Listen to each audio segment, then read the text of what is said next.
Olá! No último vídeo a gente trabalhou com valores, tipos e variáveis, que são estruturas importantes para manipular as informações no nosso programa, nos nossos programas. Entretanto, nem sempre a gente consegue ter essas variáveis no momento que a gente está codificando o nosso programa, ter acesso a elas. Na verdade, a maioria dos programas, eles têm uma característica legal de ser dinâmicos. A depender de novas entradas, de novas informações, ele conseguir fazer o seu trabalho. Como, por exemplo, se a gente fizer um programa para calcular a média de duas notas tiradas por um aluno na disciplina da UFAL, seria interessante ter um programa em que o usuário pudesse digitar a primeira nota, apertar o Enter, depois digita a segunda nota, independente de quais sejam os valores, desde que seja um número, o seu programa ele consiga dar uma resposta da média dessas duas notas entradas pelo teclado. E aí, isso é importante fazer porque todo programa vai precisar disso. Às vezes com o teclado, às vezes vai ser uma informação com o mouse, num clique em algum lugar, enfim. Às vezes vai ser um comando de voz. Tudo isso são formas de interação entre o usuário e o computador através do seu programa. Então, a entrada manual, utilizando o teclado em Python, é feita com a função chamada input. Essa função input, ela tem essa característica, essa estrutura. É sempre colocado input, abre parênteses, fecha parênteses, e do lado esquerdo, antes do input, a gente precisa sempre, normalmente a gente atribui a uma variável. Então, lembra, a variável pode ser criada quando você cria e define um valor, ou até do input, porque primeiro ele processa o input, e o valor que foi indicado no input, na entrada manual, depois que a pessoa digitou no teclado e apertou Enter, ele automaticamente vai ser atribuído à variável. Então, aqui, por exemplo, eu tenho aqui uma variável chamada nome, ela vai receber um valor que vai ser indicado por uma entrada manual. Então, aqui o programa para e fica esperando o nosso usuário escrever alguma coisa, digitar alguma coisa no teclado e apertar Enter. Só depois que ele aperta Enter, ele passa a concluir esse comando, atribuindo o valor digitado ao nome. Aqui também tem uma outra forma de trabalhar com input, porque nem sempre é possível interpretar que o teu programa está esperando que o usuário aperte alguma coisa no teclado e digite Enter. Então, normalmente, a gente pode chamar o input com um texto que é uma mensagem explicativa. E essa mensagem explicativa podemos indicar, olha, estamos esperando que você digite seu nome, faça isso e digite Enter. Então, isso é bem comum nos programas que a gente vai fazer, tá? Então, aqui nós também temos, com os valores, alguns operadores matemáticos. Ou seja, a gente já viu que é possível somar, subtrair, a divisão também é feita com a barra e a multiplicação.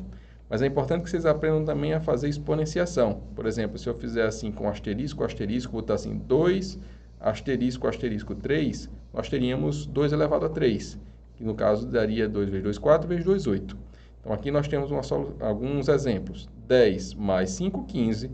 6 asterisco 9 é a mesma coisa de 6 vezes 9, que é 54. E 3 asterisco asterisco 3 é a mesma coisa de que 3 elevado à terceira potência, que é 27. É importante você saber como esses operadores do Python, eles são executados e quais são, inclusive, as suas ordens de precedência e coisas do tipo. Por exemplo, aqui, nós temos que o resultado de uma operação matemática, ela sempre é um novo valor. E esse novo valor, ele muitas vezes pode depender dos seus operandos. Então, por exemplo, se eu tenho um valor inteiro, um número 3, e somo com outro inteiro, então o resultado disso daqui também é do tipo inteiro. Entretanto, se eu faço uma operação de soma, subtração, multiplicação, coisa do tipo, entre um número inteiro e um número ponto flutuante, o resultado vai ser do ponto flutuante, vai ser do tipo float. Como mostrado aqui nesse exemplo, 3, que é inteiro, menos 2.0, que é um float, resultado float. A mesma coisa, 3.0 multiplicado por 2. Como o 3.0 é float e o 2 é inteiro, se tem um ponto flutuante, o resultado vai ser ponto flutuante. Se tem 2 pontos flutuantes na operação, o resultado, obviamente, será um ponto flutuante. Ok? E aí é importante saber, assim como na matemática, nós temos precedência de operadores. Na matemática, por exemplo, a gente tem, acredito que multiplicação e divisão, eles devem ser realizados antes da subtração e da soma. No Python isso também acontece, tá? Então, a gente normalmente no Python tem essa ordem. Primeiro é executado os que estão nos parênteses mais internos, obviamente, depois as exponenciações, depois as multiplicações e divisões e depois a adição e subtração. Então, uma expressão como essa daqui, como a gente viu, primeiro vai ser executado o que está nos parênteses, depois a exponenciação, depois as multiplicações e ou divisões e as adições e subtração. Então, esse resultado aqui dessa expressão é 90. E é interessante que o Python também permite utilizarmos operadores matemáticos com strings. Isso é meio confuso, mas dá até para entender de uma maneira bem legal com Python. Por exemplo, se nós somarmos duas strings, é a mesma coisa que nós estarmos juntando duas strings. Se eu botar assim uma string lab mais uma outra string prog, a gente vai ter como resultado o valor do tipo string também, que é labprog. E além disso, por exemplo, se a gente tivesse aqui um numeral 1 que fosse string e o numeral 2 também string, dentro das aspas, que não teria resultado, a gente já viu em algum slide anterior, seria 12 e não 3, porque o 1 junto com o 2 vira o 12 string também.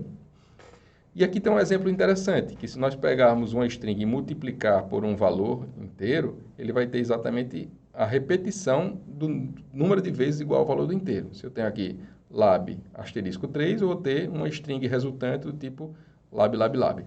Ok?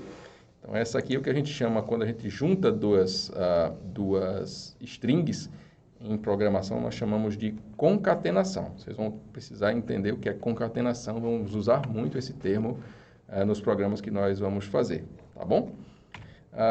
Temos ainda alguns comentários. O que são comentários? Comentários, normalmente, são estruturas dentro do seu programa que permitem que você explique o seu programa e aquilo ali ele é ignorado do interpretador. Ou seja, o Python não executa nada quando ele identifica que é um comentário seu. Ele, na verdade, é uma coisa que não é para ser entendido pelo computador, mas sim para um outro humano que vai ler o teu código, ou às vezes até você mesmo. Imagina um programa com centenas ou até milhares de linhas de código. Nem sempre a gente sabe o que cada parte do código é feito, então nós introduzimos comentários nos nossos programas. Como é que são feitos esses comentários? Para o Python saber que aquilo ali é um comentário, a gente tem que preceder a linha com uma cerquilha, um sharp, um jogo da velha, como vocês preferirem. Então, todo comando em Python, ou melhor, toda linha em um programa Python que tiver um jogo da velha desse, é uma linha que o próprio interpretador vai olhar e não vai olhar a sintaxe, porque aquilo ali está entendendo que é um comentário e ele deixa você livre para fazer o que você quiser dentro do comentário. Então, aqui, por exemplo, eu tenho um comentário do tipo que converte uma temperatura de Celsius para Fahrenheit. Escrevi um texto e logo em seguida eu fiz aqui a minha operação com a sintaxe Python. Essa linha não é executada pelo interpretador, essa linha é. Então, normalmente a gente faz isso. Ou coloca o comentário acima do comando que nós estamos explicando, ou até quando o comando é pequeno, a gente consegue colocar, e o comentário é pequeno, a gente consegue colocar do lado do comando. Então, aqui mostrando velocidade igual a 100, e aqui a gente está explicando, essa velocidade é em metros por segundo. Então, é importante termos nomes adequados de variáveis para explicar, e às vezes assim é importante ter comentários para explicar ainda mais algo que está no nosso código, ok? Então, assim eu mostro para vocês alguns exercícios que são interessantes para trabalhar um pouco do que vimos nesses últimos vídeos, como a utilização de operadores matemáticos, concatenação, e acredito que vocês já conseguem fazer programinhas do tipo para calcular o índice de massa corpórea de uma pessoa, que é o IMC, a partir do peso e altura. Você sabe a fórmula do IMC? Fica aí de dica, dá uma olhada na internet, porque entender um problema faz parte do aprendizado nessa disciplina também. Calcular a área de um triângulo a partir da indicação da base e altura, tem que saber qual é a fórmula de calcular a área de um triângulo, ou até a área de circunferência em um círculo a partir da indicação do seu raio. Então, deixo aqui como exercícios e nos vemos no próximo vídeo.